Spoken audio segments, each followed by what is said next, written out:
Palavra Camila. Bom dia. Eu sou Camila, eu sou branca, tenho cabelo liso, cabelo castanho com grisalhos. Estou vestindo um blazer preto com uma blusa com tons lilás. Bem, eu quero iniciar então agradecendo, ao deputado Sareta por mais essa oportunidade, ao Dr. Bruno por estar aqui. Gratidão, Dr. Bruno, por estar mais uma vez aqui representando o Fórum. Ao superintendente Paulo Axel, gratidão e que bom você estar aqui representando o governo federal. Que bom. Bem, eu sou uma trabalhadora e pela classificação brasileira de ocupação, o meu código é 2321/70. E lá diz assim, nas condições gerais de exercício, em algumas atividades podem estar expostos aos efeitos de ruído intenso, à fadiga de cordas vocais e ao estresse do trabalho sob pressão. O Nicolau já falou sobre isso, gratidão por ele já ter falado. Eu sou professora de Sociologia no ensino médio. E sim, se cada um de vocês aqui pudesse falar, todos saberiam falar algo sobre algum profissional da educação que trabalha, que está à frente nas escolas de educação básica. Bem, infelizmente, esse adoecimento físico e mental não é individual. Ele é decorrente de um processo de organização do trabalho docente. E no meu lugar de fala, como servidora estadual da Secretaria de Estado da Educação, lotada na Escola de Educação Básica Getúlio Vargas, aqui no Saco dos Limões, em Florianópolis, infelizmente, as licenças de tratamento de saúde são altíssimas.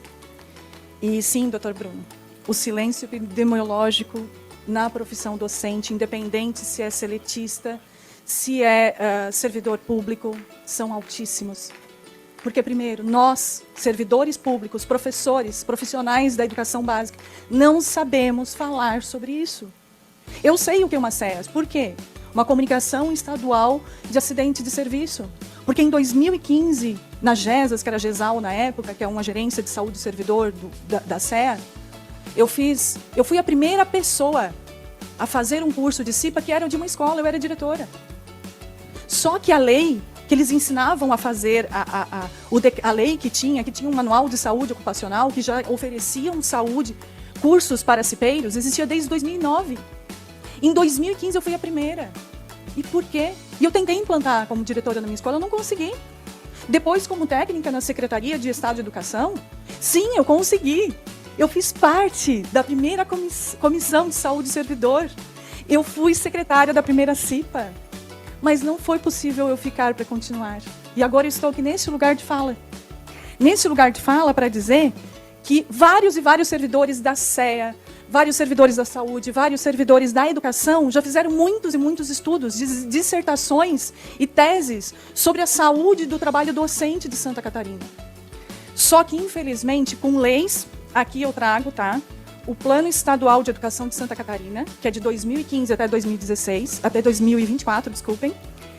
A meta 17 fala sobre a valorização do profissional. E a estratégia 17.5 fala o seguinte: estabelecer até 2018 um plano de ação especificamente voltado para a promoção, prevenção, atenção, atendimento à saúde, à integridade física, mental e emocional dos profissionais da educação, como condição para a melhoria da qualidade educacional. Então, por quê? Que se é para melhorar a educação, para a gente saber falar do dia 10 de outubro, né? Que eu falo de novo, é Dia da Saúde e Segurança na Escola. Por quê que não olham para essa saúde desse servidor? E somos mais de 1.000 escolas estaduais. Eu não estou falando aqui das privadas, nem das municipais e nem das federais. E nessas escolas, por exemplo, estaduais, nós poderíamos ter, no mínimo, as CIPAs, sim. Nas empresas privadas, quantos aqui já conhecem a CIPA há décadas? Quando eu falo com os meus colegas da educação, eles não sabem o que é CIPA. Talvez eles saibam porque tem alguém da família dele que faz parte de uma CIPA da seletista. Talvez. Então, não seriam 1.000 CIPAs, mas no mínimo 1.000 representantes da saúde do trabalhador. E só dessa forma, talvez, vocês sabem das violências na escola. As microviolências são corriqueiras e todos aqui já passaram por isso, todos aqui já estudaram pelo menos alguns anos e sabem que sim, Isso é normal. Mas está na hora de a gente desnaturalizar essas microviolências.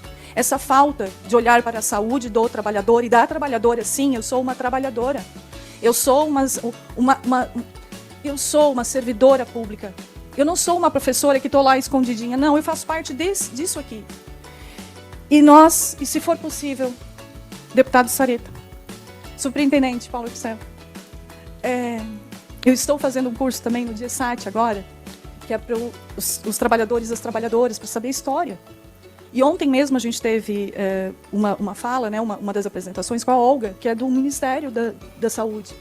Como é bom saber das doenças do trabalho, a relação, como é bom falar sobre isso, como é bom conhecer. Então eu só peço, né? Sim, precisamos de protocolos, deputado Sareta. Se for possível, cursos.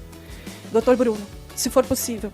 Para quê? Para sensibilizar, comunicar, explicar e principalmente para que todos os profissionais, inclusive os profissionais da educação básica, possam vivenciar o que é preencher um protocolo. E para que serve um protocolo? Para que serve o SINAM? Porque eu já fui de uma comissão local de saúde. E lá nós não falávamos de saúde do trabalhador das escolas e de qualquer outro lugar, só do trabalhador de saúde, mas sim, temos que abranger. Então, gratidão. Obrigado, Camila.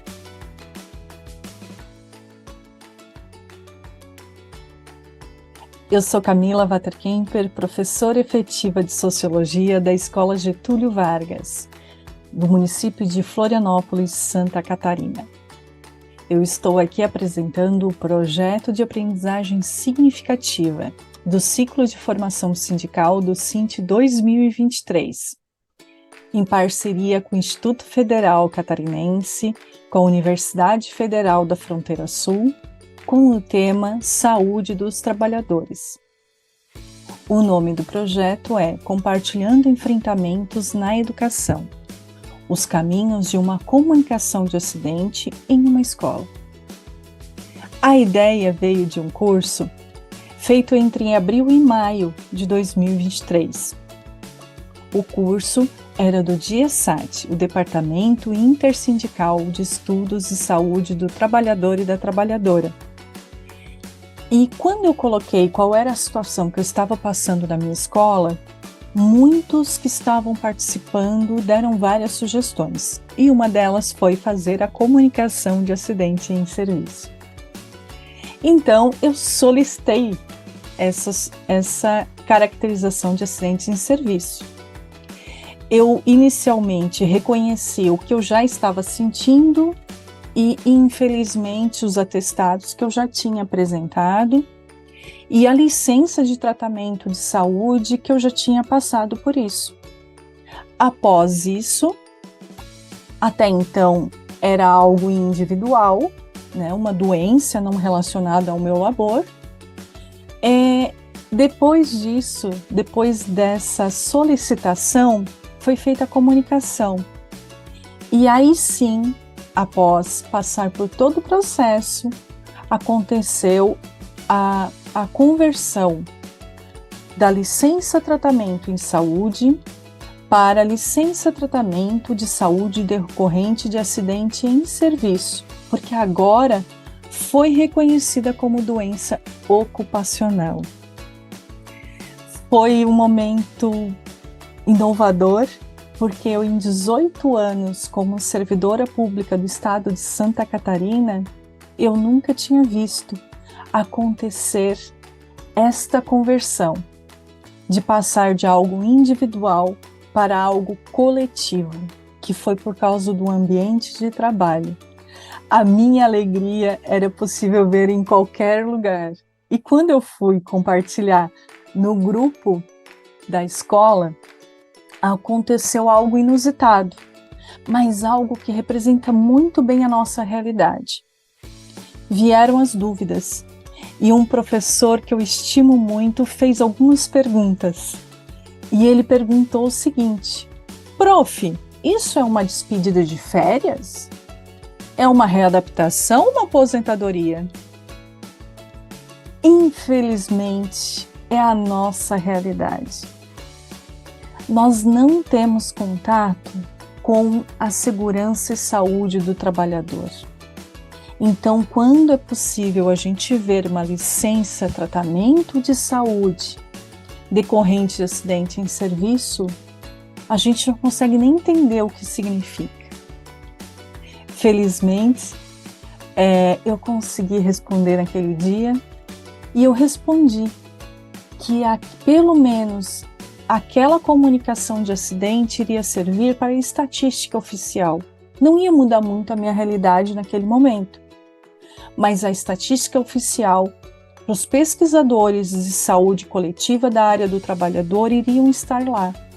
E talvez, quem sabe, no futuro, para uma política pública.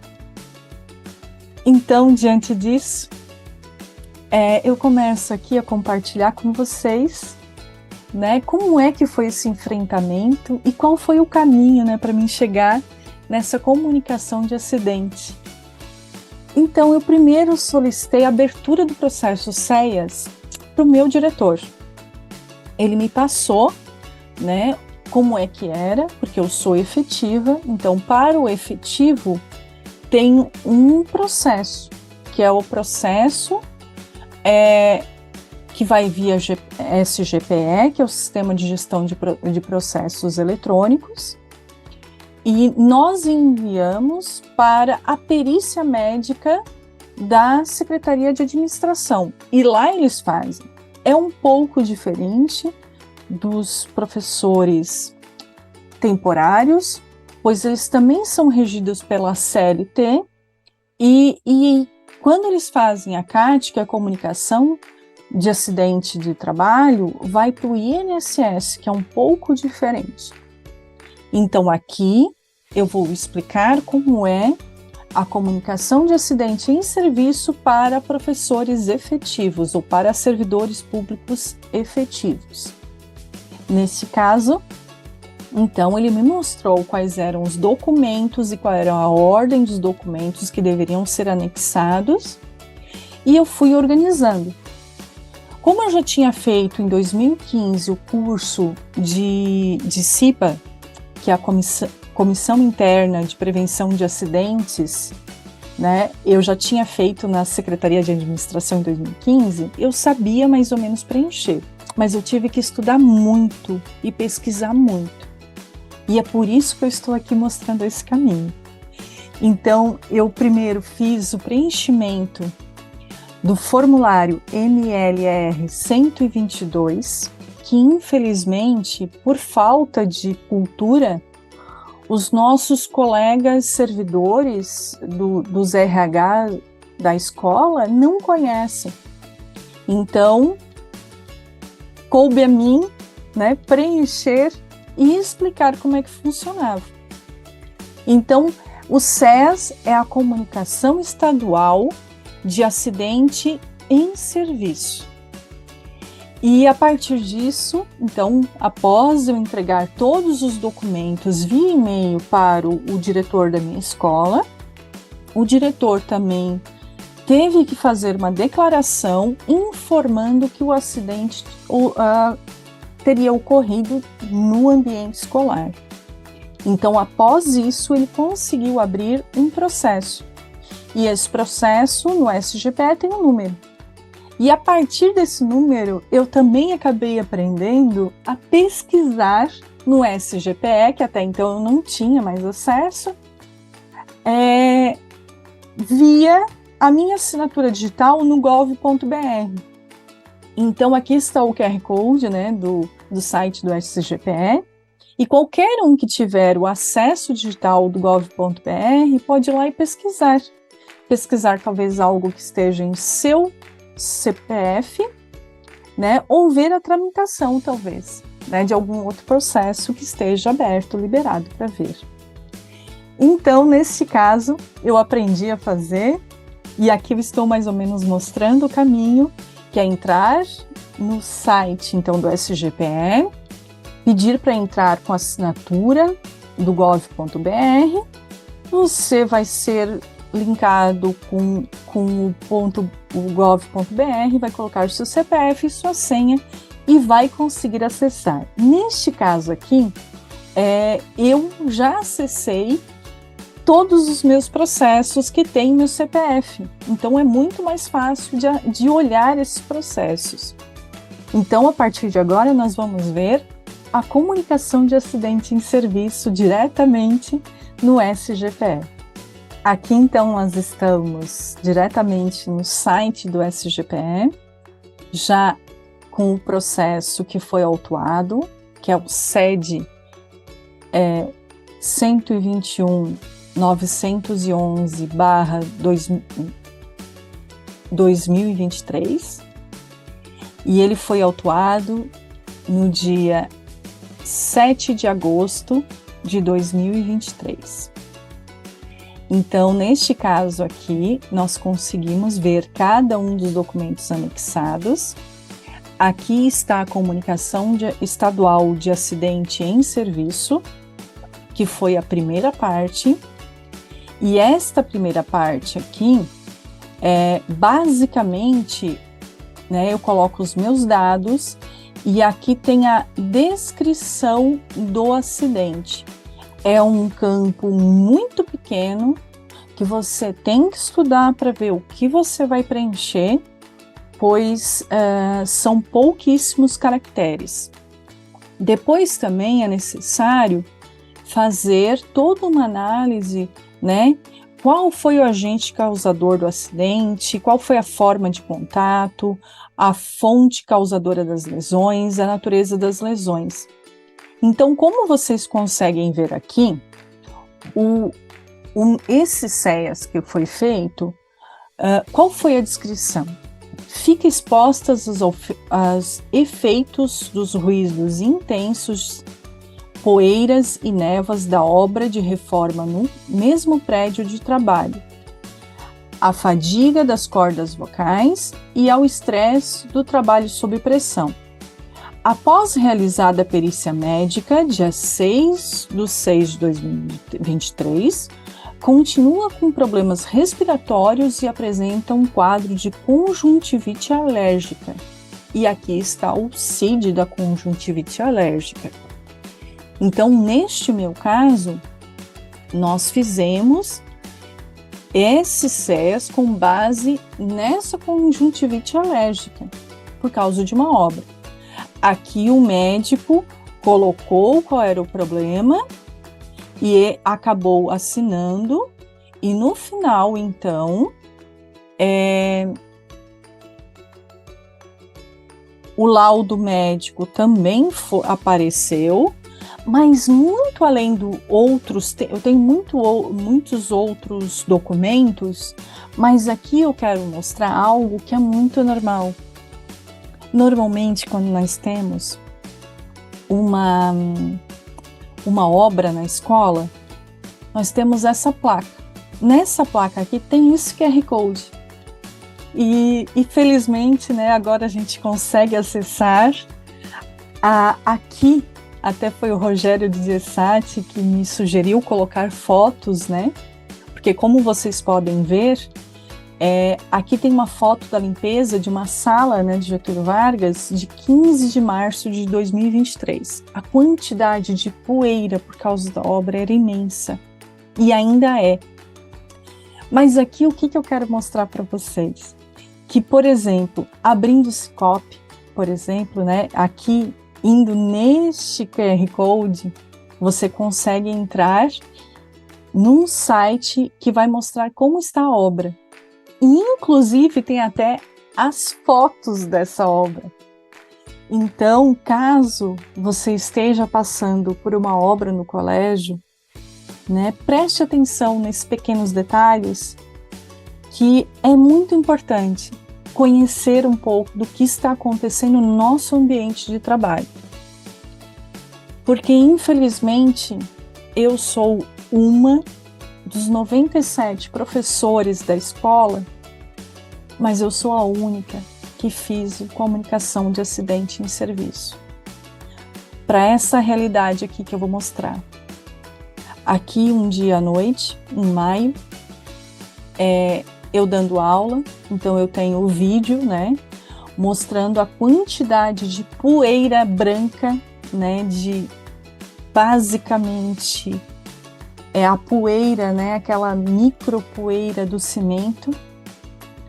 E também tenho outros vídeos que podem ser acessados, né, pelos médicos, né, o médico pode até acessar para ver quais eram as condições, a falta de cuidado, infelizmente, da empresa, e vários outros.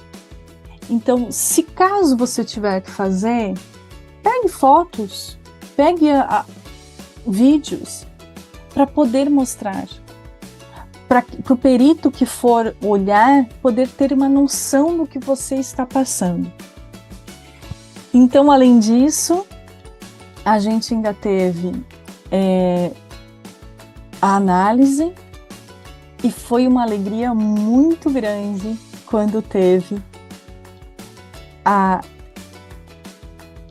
mudança, né? Então, aqui está, né? Informamos após a análise a conversão da licença tratamento de saúde em licença tratamento de saúde decorrente de acidente em serviço. Foi a primeira vez, e mesmo sendo uma coisa ruim, foi muito bom ser reconhecida.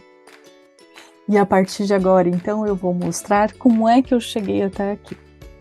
Bem, agora estamos aqui no site do Cinti, pois em janeiro de 2021, eles fizeram uma publicação explicando o que era o CEAS e o que era a CAT por causa da Covid. Então, para quem ainda não conhece, né, qual a diferença dos dois, eu recomendo. E aqui embaixo tem o acesso à cartilha. Então, aqui está a cartilha do Cinti. O nome da cartilha é Cinti SC, esclarecendo sobre CEAS e CAT. Busque os seus direitos. Então, neste caso aqui, essa cartilha vai trazer mais voltado para o Covid. Porém, aqui também é possível ver, como dá para ver aqui no índice, né? O que é a CAT, o que é o CEAS, e até em caso, né, de por acaso não ser caracterizado como acidente de trabalho ou de serviço, aqui explica até o que fazer.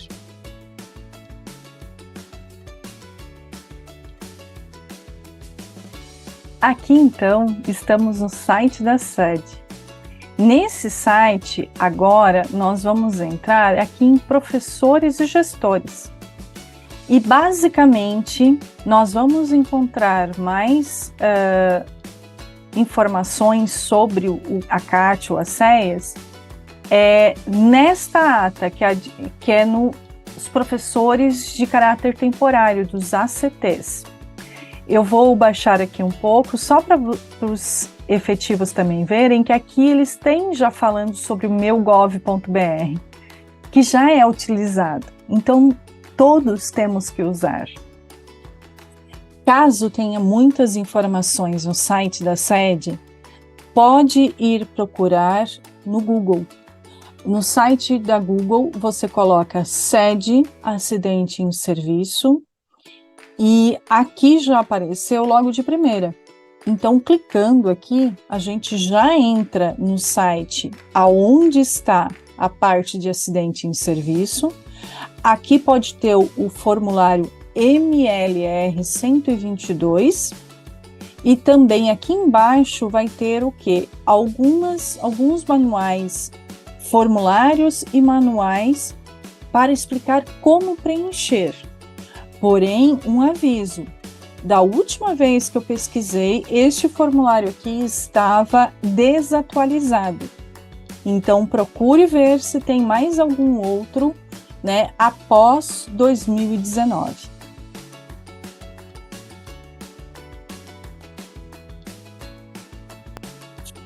Bem, aqui nós estamos, então, num site que está na descrição do vídeo, que é o site do Ministério do Trabalho da Classificação Brasileira de Ocupações, o CBO.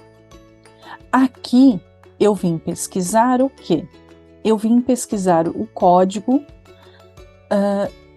do meu perfil. No que eu trabalho? Como eu sou professora de sociologia, então eu vim aqui pesquisar e eu vi que eu sou professora de ensino médio. Por exemplo, professor de ensino médio tem vários, e entre eles o de sociologia. E para que eu vou precisar disso? Por causa da descrição sumária. Porque no primeiro campo que tem para preencher no SEAS é você explicar com que você trabalha. Então aqui no CBO tem essa explicação do que você faz de uma forma técnica, de uma forma que você não vai precisar inventar nada, você só vai poder pegar aqui e descrever qual é o seu trabalho.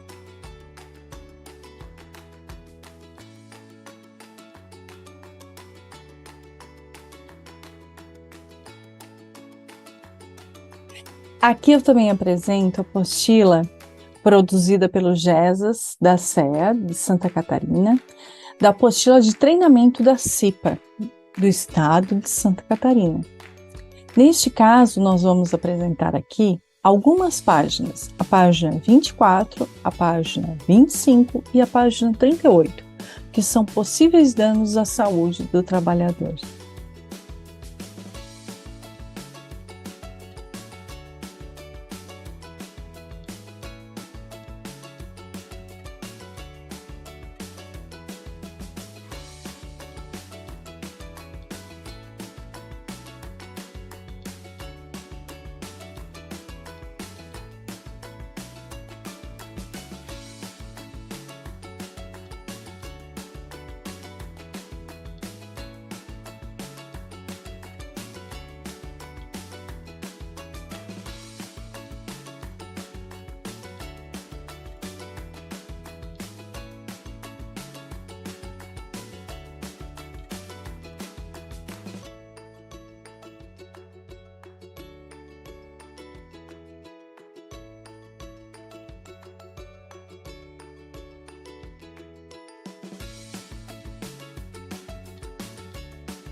Nesta parte, nós vamos apresentar o preenchimento dos SEAS do estado de Santa Catarina, que é o MLR 122 de 2019. Ele tem 3 partes. A primeira parte é o dados do servidor acidentado, que é na página 1. A parte 2 é os dados das testemunhas. Caso vocês tenham testemunha, você pode colocar o nome e o contato dessas testemunhas na página 2. E a parte 3 vem o laudo médico, preenchido pelo seu médico com CID e assinatura.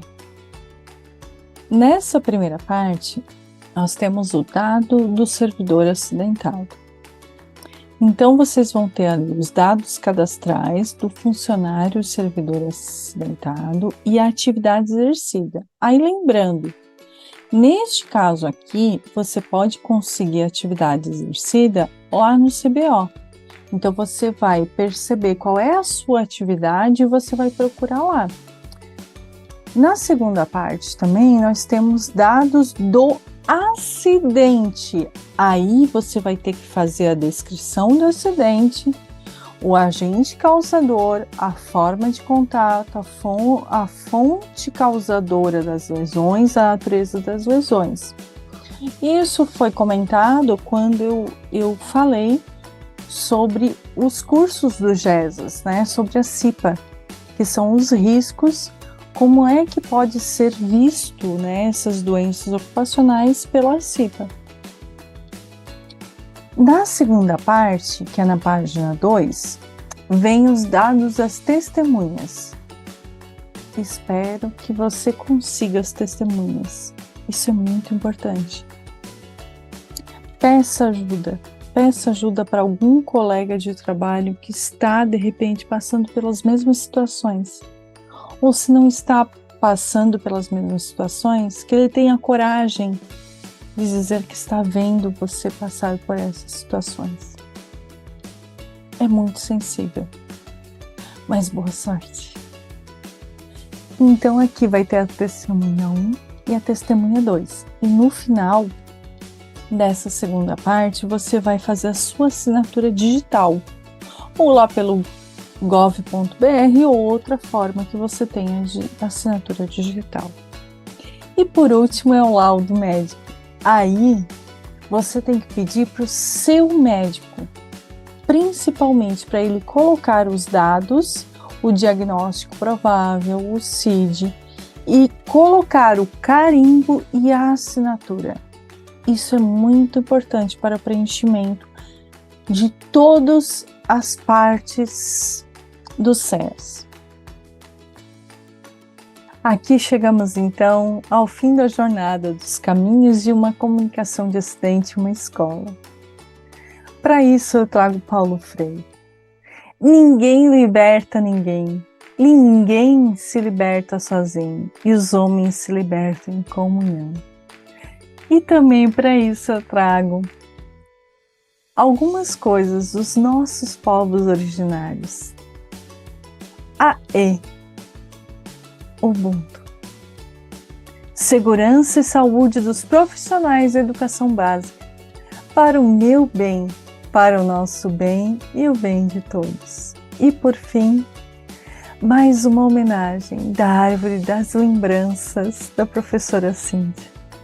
Gratidão, professora Cíntia, e aqui eu trago uma mensagem que foi postada no nosso WhatsApp da Escola Getúlio Vargas. Gratidão.